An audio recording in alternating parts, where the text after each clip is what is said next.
Hello and welcome to a different type of video. This is Hexen 2 on the Apple Mac. I'm playing this on an iMac and yeah, it's kind of interesting. I used to be a big PC gamer many moons ago, before I made the decision to go over to the sort of high definition next gen consoles.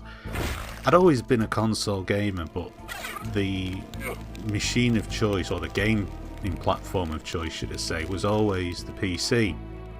And that's because it had games like this on it. And I actually didn't know that this had come out on the Mac. I stumbled across this by accident about a week or so ago on Amazon, and it came as part of a collection called Mac Plays Shooter Pack, and it had Hexen 2, Sin and Heretic 2 on there. And I thought, well, I played Hexen 2 and Heretic 2 and Sin on PC and I'd enjoyed playing them, so I thought, what the hell, I'll get them. I must confess I didn't really expect it to work, even though it did say that the games had been built for the Mac OS X. The games themselves are really old, and I thought, I'm going to have a problem here. I'm going to have to probably hunt around the internet for a fix or something like that in order to get the games to work. But no, surprisingly enough, they worked straight away, and they work with no problems either straight away too. The sound was fine, the graphics run at really fast frame rate. There's no issues. In the brief time that I've played the games, touch wood, there's not been any crashes either, so that's been quite good. Anyway, on to Hexen 2. It's a bit of a strange one, this. I will have a video for Hexen on the Sony PlayStation coming on, and this was obviously the sequel to it, but this actually used 3D accelerated graphics rather than just software accelerated. Does software accelerated graphics or software based graphics, whatever. And so it's kind of got that weird angular, very polygony type effect to it. This is obviously the relatively early days of 3D. You only have to look at how angular, like, the bad guys look. It's quite obvious there's a great deal of lack of geometry, shall we say, to things. Things are still fairly flat as well. The textures are very rudimentary. But I mean, like I say, this was when these type of graphics come out, they were quite amazing because there was a crispness and a cleanness to them. And if you had, a decent PC setup, they also ran at a really fast pace as well. And like with this here now, I mean, it runs very quickly, and it's quite interesting to go back and actually play games like this. As I say, I had this on the PC many years ago. I think I ran this on a Pentium 2 350 with a 16 megabyte Voodoo Banshee card in it. I think that's what it was anyway. And when I saw the graphics like this, I was like, wow, this is amazing.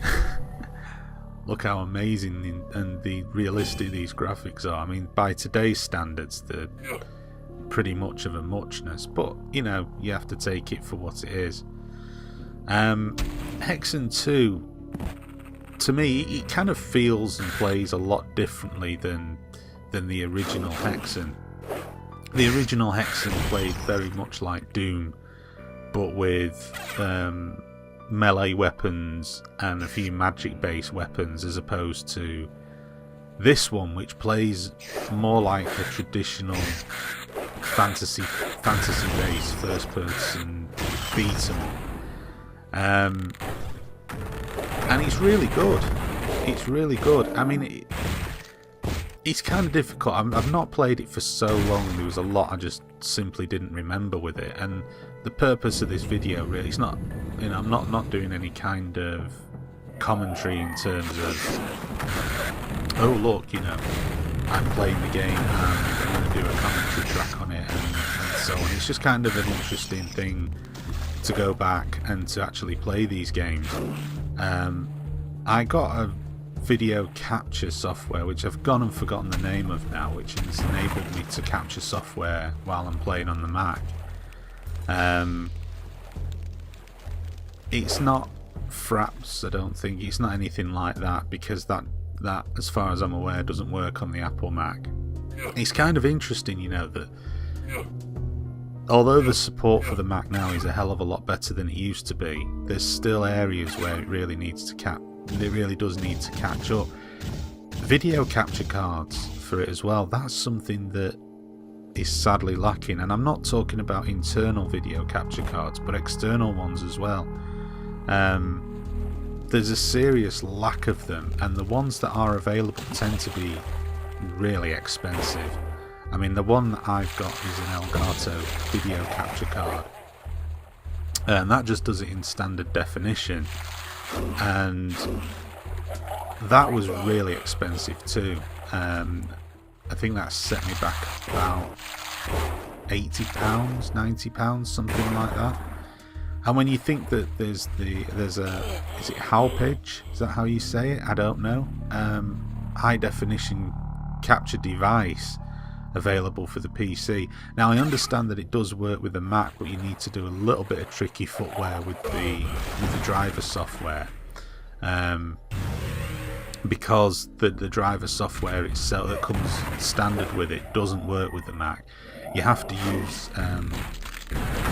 funnily enough, you actually have to use some Elgato software to get it to work, and I'm not really overly keen on that. You know, I like it's a bit daft to say, I suppose, but I'm not going to spend money on getting the Halpage video capture device and then have to buy another video capture device or get hold of some video capture software for it and try and shoehorn it on there. I'm not really interested in that at all.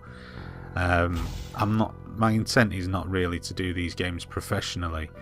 I know there is a specific high definition Mac capture card, but that's quite difficult to get hold of, and I believe it's also probably something in the region of £200–300. I'm really not that bothered about spending that kind of money, because these videos are not done with a view to being professional in any way, shape or form. You know, surprise, surprise to those people who've actually watched my videos.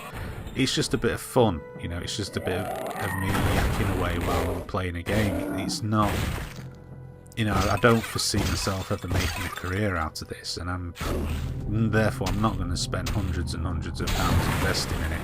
You know, if I came into money, and then I might do, but certainly my current financial situation, I'm not really that fussed. So yeah. So back on to a bit more of a little chat about Hexen 2. Like I say, it does play quite differently to the original Hexen. I'm not too sure whether I prefer this one or not. It uses a similar system in terms of having a hub. That is, you know, all the levels are interlocked around a central hub which you have to keep going back to. That's not as big a pain in the arse as you might think. It does actually work quite well, and does add a degree of a puzzle element to things. But I don't know, I just... there was something about the original Hexen I think I prefer. I do like this, don't get me wrong. I'm not saying this is a bad game, because it's not by any stretch of the imagination. I don't think it's a bad game. But I just think the original one had a bit more of a claustrophobic feel to it, and I found myself, I think with this, because of the different graphics engine in it and what have you, and because they're trying to do things like this here where you have to push stuff around, it feels a bit, it's difficult to describe, but it doesn't feel as tight and as well put together. But anyway, that's just me. So yeah, this is Hexen 2 on the Apple Mac. Thanks for watching this video, and stay tuned to my channel for more videos to come in the near future. Thank you very much for watching.